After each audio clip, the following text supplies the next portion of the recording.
Let's talk about the most famous painting in the world, the Mona Lisa.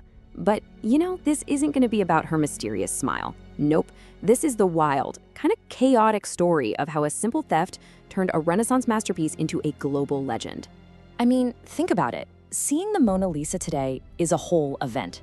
Millions of people push and shove just to get a glimpse of a painting that's actually pretty small. She's behind this climate-controlled, bulletproof glass because, well, she's become a target. You've got activists throwing soup at her to make a point because they know her fame guarantees instant global headlines. She's not really a painting anymore, is she? She's a phenomenon. And that really gets to the big question here. The Louvre is absolutely packed with incredible art. The whole world is full of masterpieces. So why her? How did this one portrait become the face of art itself? Well, the answer has a lot less to do with her smile, and a whole lot more to do with a crime that changed everything. Okay, so first things first, the Mona Lisa was always a masterpiece. Leonardo da Vinci was, a genius. No debate there. But for centuries, that genius was really only appreciated inside the art world. To get why, we need to look at what he did that was just so incredibly different. You have to picture what portraits looked like back in the 15th century. If a woman was being painted, it was usually super stiff, very formal, and almost always in a rigid side profile.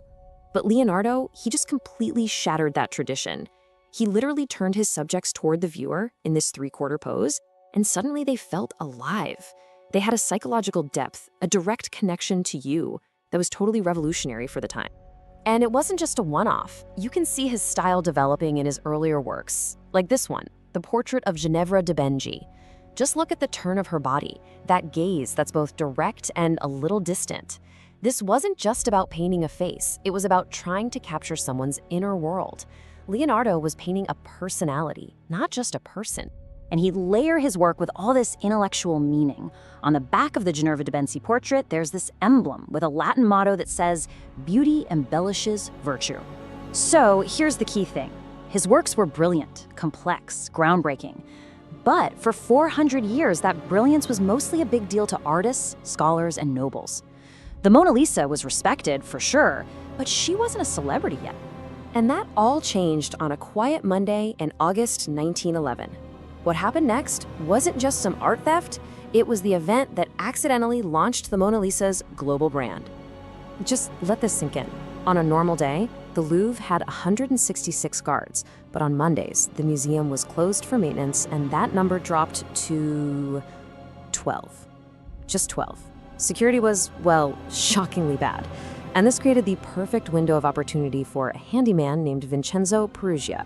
His plan was almost absurdly simple. Peruggia had worked at the Louvre before, so he knew the layout. He just threw on a white worker's smock, walked right into the gallery, lifted the painting off the wall, found a service staircase, popped it out of its frame, and walked out with the portrait tucked under his arm.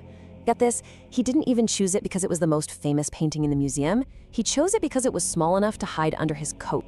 The museum didn't even notice she was gone until the next day. They immediately launched this huge investigation, sealed France's borders, and the police even questioned Pablo Picasso. But for 2 full years, nothing. The trail went completely cold. The Mona Lisa had just vanished. And then, an antiques dealer in Florence gets a mysterious letter from a man calling himself Leonardo Vincenzo, offering to return a great Italian treasure to its homeland. The theft created this media frenzy like nothing anyone had ever seen before. Newspapers all over the world ran these front-page stories, and the public became obsessed. Not with the painting they'd kind of ignored before, but with its absence. That empty space on the wall became an attraction in itself, a symbol of a great national tragedy. And this is the moment. This is where the painting's modern identity was born. Her absence somehow became more powerful than her presence ever was. The Mona Lisa became one of the first things to be famous, well, for being famous. Over those 2 years she was gone, her face was suddenly everywhere.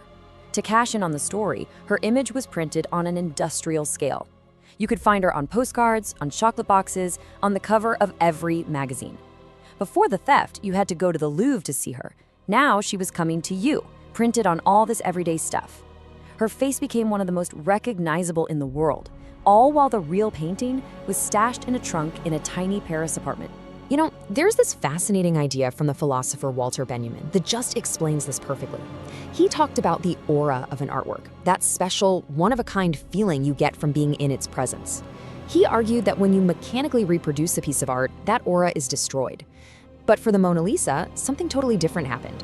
All those reproductions didn't kill her aura, they transformed it. She went from being this single unique object to being universal cultural currency. And that currency is still being spent today. Just look at how musicians use her.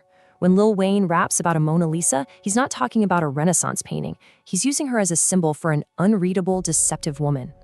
When Jay-Z and Beyoncé film a music video in front of her, they're basically saying they're her equals, the new icons of cultural power. She's become this shorthand for mystery, luxury, beauty, and even for making fun of the whole thing.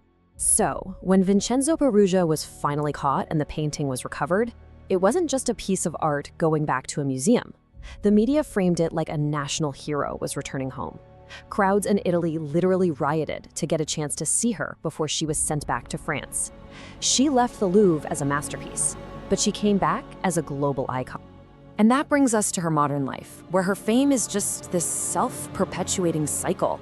She is now the ultimate cultural symbol, this blank canvas that we project all of our own ideas and obsessions onto.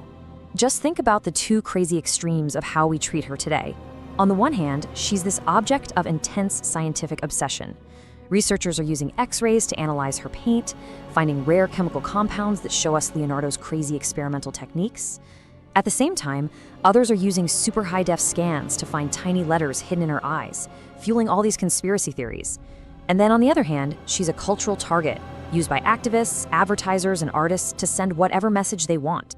Her reach is absolutely incredible. It even extends into the world of food. Restaurants use her image for all kinds of reasons. One place might use her to signal, traditional Italian authenticity. Another might use her to suggest their chef is a master artist. A fancy bistro might use her to seem sophisticated, while a cool food truck might use a graffiti version of her to kind of poke fun at that same elitism. She's a brand that can mean whatever you need it to mean. At the end of the day, the Mona Lisa isn't just a painting anymore. She's become what some people call cultural infrastructure.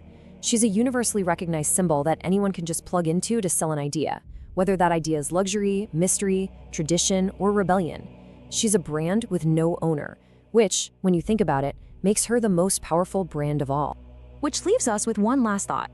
After the theft, the endless reproductions, the soup throwing, is the Mona Lisa we all line up to see still a work of art by Leonardo da Vinci? Or has she become something else entirely? A mirror that just reflects back whatever we, as a culture, need to see at that moment. What do you think you're really looking at when you see that smile?